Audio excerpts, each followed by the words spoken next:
semuanya, kami dari kelompok kedua Manajemen Strategi kelas 3F. Di sini kami akan mempresentasikan hasil analisis kami tentang Untirta. Di mana di video kali ini kami akan menganalisis visi, misi, tujuan, sasaran, analisis makro dan mikro, tabel IPAS dan EVAS, dan kuadran mengenai Untirta. Selamat menonton semuanya. Untirta adalah singkatan dari Universitas Sultan Ageng Tirtayasa, di mana Untirta sendiri merupakan sebuah perguruan tinggi negeri yang berlokasi di Provinsi Banten, Indonesia. Untirta berdiri pada tanggal 1 Oktober 1981 dan dinegrikan pada tanggal 9 Maret 2001 berdasarkan Keputusan Presiden nomor 32 tahun 2001. Visi Untirta yaitu terwujudnya Untirta sebagai Healthy, Integrated, Smart, and Green atau Peace and Green University menuju PTN Berbadan Hukum yang unggul, berkarakter, dan berdaya saing global tahun 2030. Analisisnya yang pertama jelas ya, visi ini jelas menggambarkan arah pengembangan universitas karena ada mewujudkan konsep peace and green, yaitu sehat, terpadu, cerdas, dan hijau. Yang kedua memiliki target kelembagaan karena Untirta ingin menuju PTN Berbadan Hukum. Yang ketiga menuju kualitas unggul, berkarakter, dan berdaya saing global. Yang kedua futuristik, kata menuju PTN Berbadan Hukum dan batas waktu. Tahun 2030 menunjukkan orientasi masa depan, konsep smart and Green University juga mencerminkan visi modern dan berkelanjutan dan sejalan dengan tren global pendidikan tinggi. Yang ketiga, ringkas. Meskipun padat dan bermakna, visi ini agak panjang dan syarat istilah hits and green PTNBH unggul, berkarakter, berdaya saing global. Namun panjangnya masih bisa diterima karena tiap unsurnya itu mewakili arah strategis yang penting. Dan selanjutnya ada unik. Istilah hits and green University ini merupakan branding khas Untirta yang tidak dimiliki oleh universitas lain.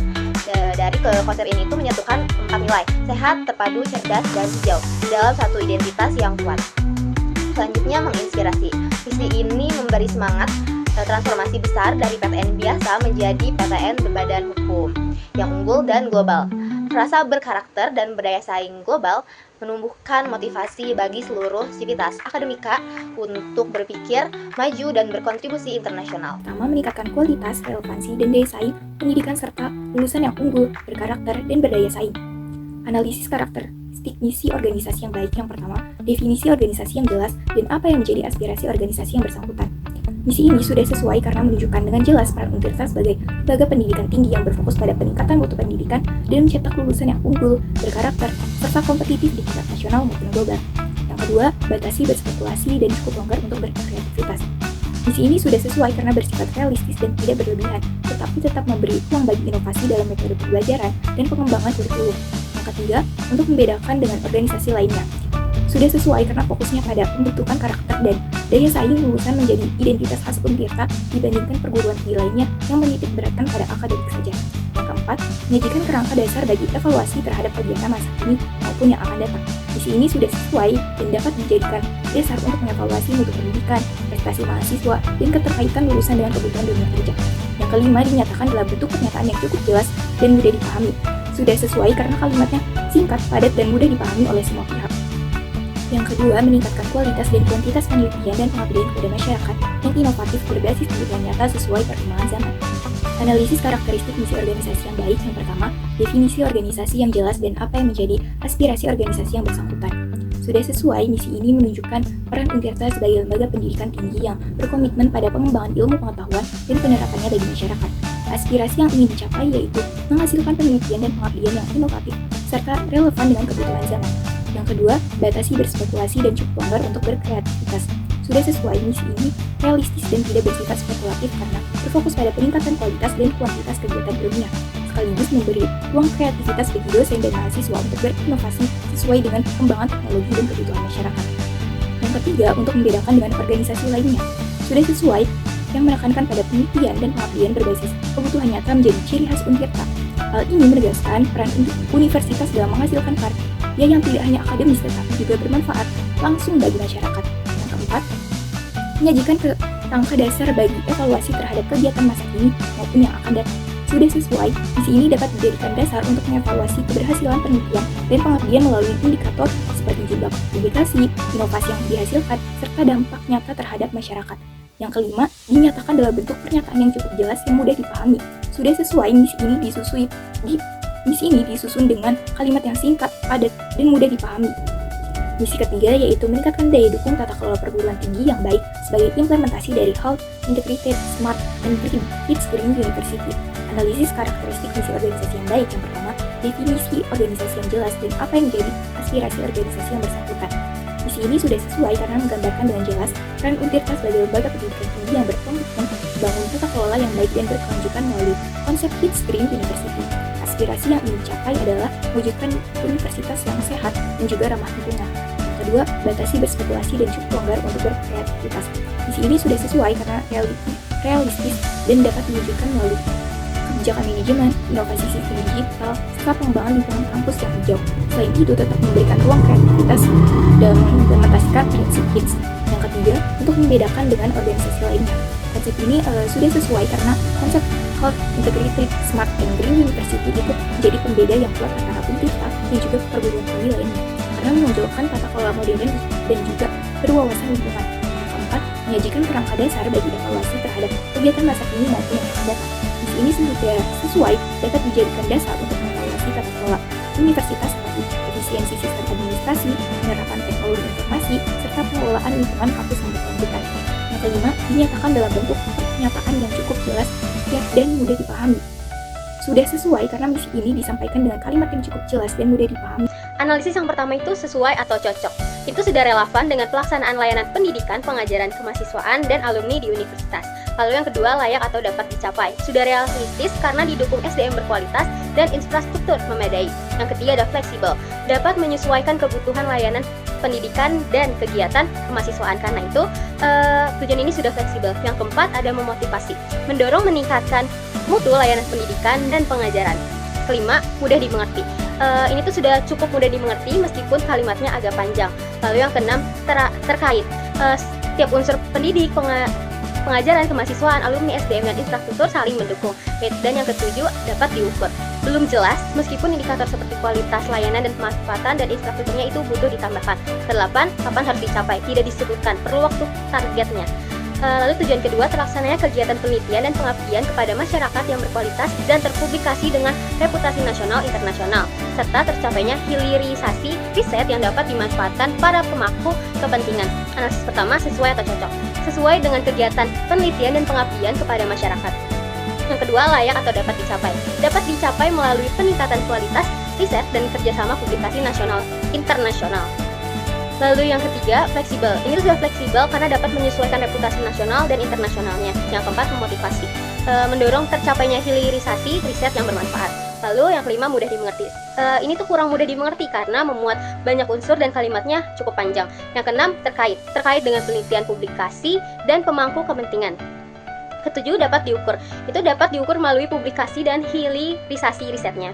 Lalu kedelapan, kapan harus dicapainya itu tidak disebutkan. Jadi perlu target waktunya. Lalu untuk tujuan ketiga yaitu terlaksananya peningkatan kerjasama dengan berbagai institusi nasional dan global di bidang iptek, humaniora, olahraga, dan seni. Analisis pertama, sesuai atau cocok. Sudah sesuai dengan peningkatan kerjasama antar institusinya. Lalu yang kedua, layak atau dapat dicapai. Itu sudah dapat dicapai melalui kerjasama nasional dan global. Lalu yang ketiga, fleksibel, dapat menyesuaikan bidang iptek, humaniora, olahraga, dan seni. Karena itu sudah fleksibel. Yang keempat, memotivasi, mendorong terwujudnya kerjasama yang lebih luas. Kelima, itu mudah dimengerti. Ini sudah mudah dimengerti karena kalimatnya yang singkat dan jelas. Lalu yang keenam, terkait dengan institusi nasional dan global. Yang ketujuh, dapat diukur. Ini belum dapat diukur karena tidak disebutkan indikator atau target kerjasama yang jelas. Lalu kedelapan, kapan harus dicapai? Ini tidak disebutkan, jadi perlu target waktunya.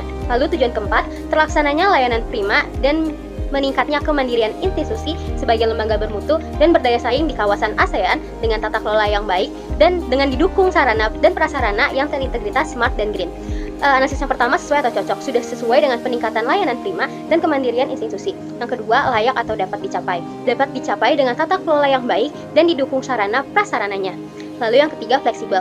Ini itu sudah fleksibel karena dapat menyesuaikan perkembangan kawasan ASEAN. Lalu yang keempat, memotivasi, mendorong tercapainya lembaga bermutu dan berdaya saing. Yang kelima, mudah dimengerti. Ini tuh cukup sulit dimengerti karena cara cepat karena kalimatnya terlalu panjang dan padat maknanya. Lalu yang keenam, terkait dengan layanan tata kelola dan sarana prasarana. 7. Dapat diukur. Belum dapat diukur karena tidak disebutkan ukuran layanan atau daya saingnya. Lalu yang kedelapan, kapan harus dicapai? Ini tuh tidak disebutkan, sama seperti sebelumnya karena tidak ada waktu targetnya. Sekarang kita akan masuk ke pembahasan sasaran dengan menggunakan analisis SMART. Yang pertama, meningkatnya kualitas lulusan pendidikan tinggi. Secara spesifik, ini sudah fokus pada peningkatan mutu lulusan agar kompeten dan berdaya saing. Measurable-nya tidak ada batasan. Walaupun memang secara analisis itu bisa dianggap ada, tapi jadinya tidak ada alat tolak ukur dan juga tidak fokus maunya kemana. Nah, yang ketiga sudah achievable karena dapat dicapai melalui peningkatan pembelajaran, magang, dan kerjasama industri. Keempat, sudah relevan dengan tujuan nasional menciptakan SDM unggul. Sayangnya di sini timeline-nya tidak disebutkan batas waktunya. Lalu yang kedua, meningkatnya kualitas dosen pendidikan tinggi.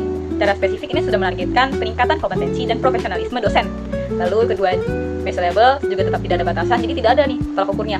Tiga, achievable-nya sudah dapat dicapai lewat pelatihan beasiswa dan dukungan riset. Lalu yang keempat, sudah relevan karena peran dosen ini sudah langsung kepada mutu pendidikan tinggi. Lalu kelima, time bound tidak ada lagi batasan waktunya. Lalu selanjutnya meningkatnya kualitas kurikulum dan pembelajaran. Secara spesifik ini sudah fokus pada peningkatan kurikulum dan metode pembelajaran. Measurable lagi-lagi tidak ada, kan jadi tidak fokus ke arah mana fokusnya ini.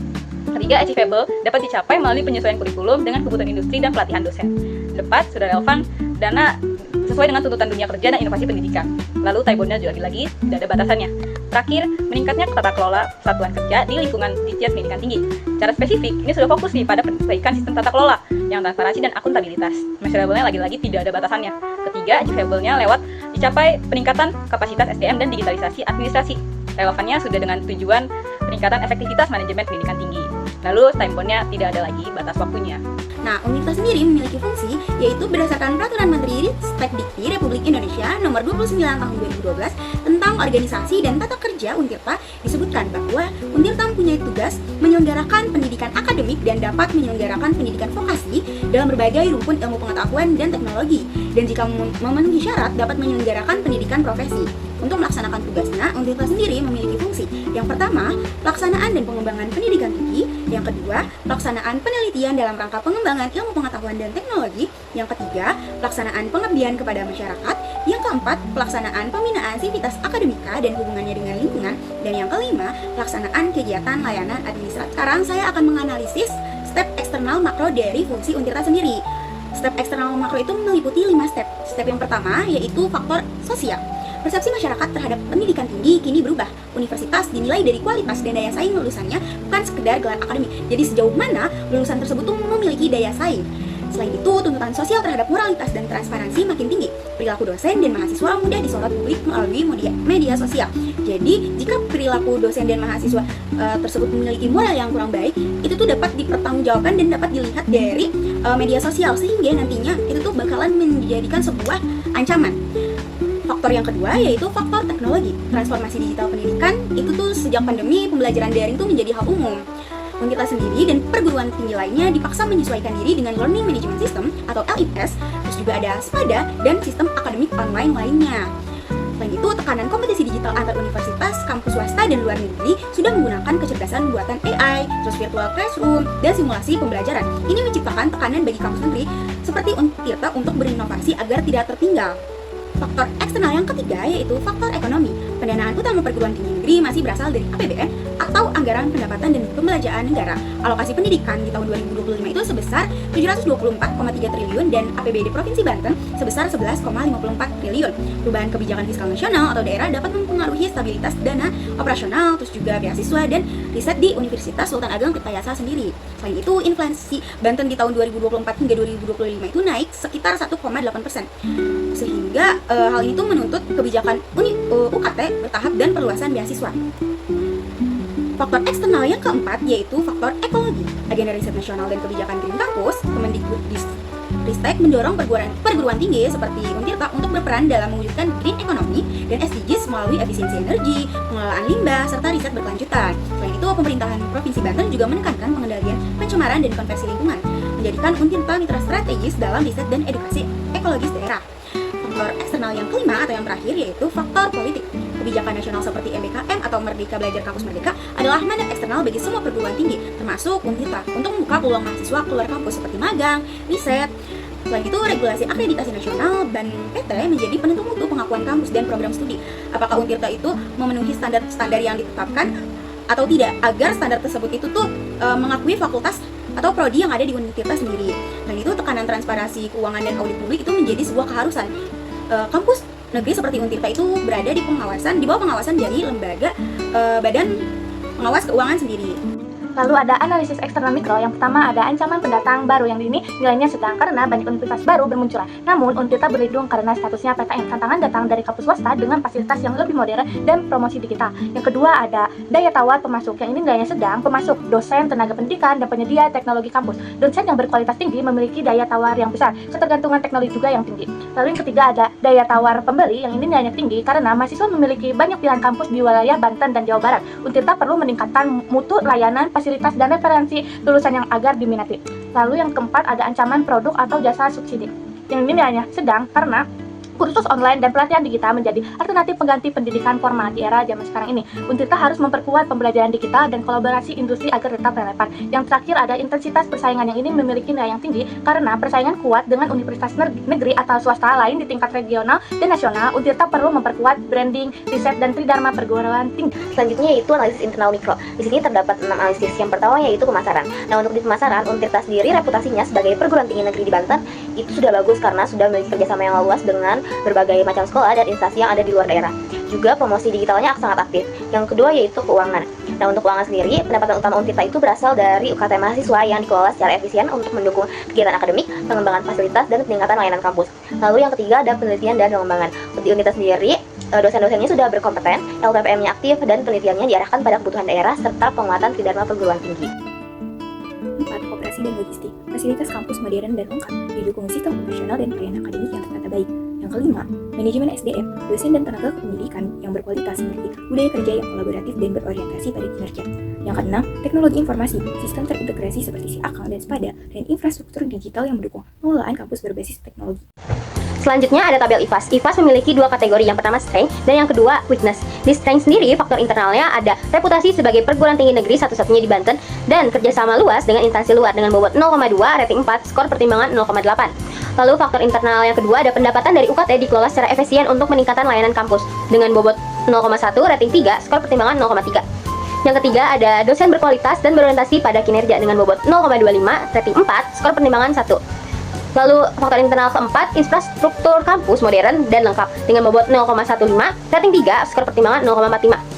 Lalu faktor internal yang kelima ada sistem digitalisasi kampus seperti Spada, Siakang yang mendukung integritas layanan dengan bobot 0,15, rating 3, dan skor pertimbangan 0,45. Total strength yaitu di bobot ada 0,85 dan di skor pertimbangan ada 3. Lalu di weakness, faktor internalnya yang pertama ada publikasi penelitian dosen di jurnal internasional bereputasi masih terbatas dengan bobot 0,2, rating 2, skor pertimbangan 0,4. Lalu ada faktor internal kedua, ketergantungan pendanaan utama dari UKT mahasiswa dengan bobot 0,15, rating 2, skor pertimbangan 0,3. Lalu yang ketiga ada belum meratanya sistem operasional di seluruh fakultas dengan bobot 0,1, rating 2, skor pertimbangan 0,2. Lalu yang keempat ada kegiatan penelitian dan pengabdian belum sepenuhnya berbasis kebutuhan daerah dengan bobot 0,1, rating 2, skor pertimbangan 0,2. Dan di weakness yang terakhir yaitu digitalisasi administrasi belum sepenuhnya diimplementasikan di unit non-akademik dengan bobot 0,1, rating 2, skor pertimbangan 0,2. Total weakness untuk bobot yaitu 0,65 dan skor pertimbangan 1,3. Grand total dari IFAS yaitu untuk di bobot ada 1,5 dan untuk di skor pertimbangan 4,3. Ada tabel EPAS yang dimana ada opportunity dan threats. Baik, pada opportunity ini ada faktor internal yaitu dukungan kebijakan nasional seperti MBKM dan akreditasi BAN-PTN mendorong inovasi dan pelajaran. Dan ada transportasi digital pendidikan seperti MPLS, Spada, dan AI membuka peluang pembelajaran fleksibel. Pada dua hal ini memiliki bobot yang sama yaitu 0,15, rating 4, dan skor pertimbangan yaitu 0,6. Lalu ada agenda Green Campus dan SDGs mendorong Untirta menjadi kampus berwawasan lingkungan. Dan ada potensi kolaborasi riset dan Kementerian Industri di Banten semakin meningkat. Memiliki bobot yang sama yaitu 0,1, rating 3, skor pertimbangannya 0,3. Pada total opportunities ini bobotnya yaitu 0,6, skor pertimbangannya 1,4. Lalu yang kedua ada threats di mana pada persaingan dengan universitas swasta dan luar negeri memiliki maju dalam teknologi pembelajaran dan ketergantungan pada dana APBN atau APBD, perubahan fiskal bisa mengganggu stabilitas dana. Lalu ada kenaikan biaya mahasiswa seperti kos dan transportasi berpotensi menurunkan akses pendidikan. Lalu yang terakhir ada tekanan sosial dan publik terhadap moralitas dan transportasi dosen dan mahasiswa memiliki bobot yang sama yaitu 0,1, rating 2, dan skor pertimbangannya yaitu 0,2. Pada total threats ini bobotnya 0,4, skor pertimbangannya 0,8. Grand total EPAS ini memiliki bobot 0,9 dan skor pertimbangannya 2,6. Kita akan membahas kuadran. Dari hasil tabel IFAS dan EFAS dapat ditemukan nih, hasil dari IFAS 3 kurang 1,3 hasilnya positif 1,7, EFAS 1,8 dikurang 0,8 hasilnya positif 1. Jadi kuadrannya itu akan positif ke arah kanan juga positif ke arah atas. Hasilnya itu kuadran 1 yaitu strategi agresif. Jadi, Untirta ini memiliki kekuatan internal yang tinggi dan juga menghadapi peluang eksternal yang besar. Kondisi ini akan menunjukkan bahwa Untirta ini berada di dalam posisi yang sangat strategis untuk melakukan ekspansi dan juga pengembangan. Oke baik, telah sampailah kita kepada kesimpulan dan saran. Jadi, kesimpulan dan saran yang dapat diambil dari analisis sebelumnya yaitu visi, misi, tujuan, dan sasaran Untirta telah menggambarkan arah pengembangan yang jelas menuju universitas yang unggul, berkarakter, dan berdaya saing global menuju konsep healthy, integrated, smart, and green university. Hasil analisis mikro menunjukkan potensi internal yang kuat, sedangkan hasil analisis makro menegaskan adanya peluang besar sekaligus tantangan global yang harus diantisipasi oleh Untirta. Oleh karena itu, Untirta disarankan untuk terus memperkuat tata kelola keuangan, meningkatkan kapasitas riset dan inovasi, serta memperluas kolaborasi strategis agar transformasi menuju PTN berbadan hukum atau PTNBH tahun 2030 dapat tercapai secara berkelanjutan. Sekian video dari kelompok kedua, kurang lebihnya mohon maaf, sampai jumpa di video selanjutnya, dadah!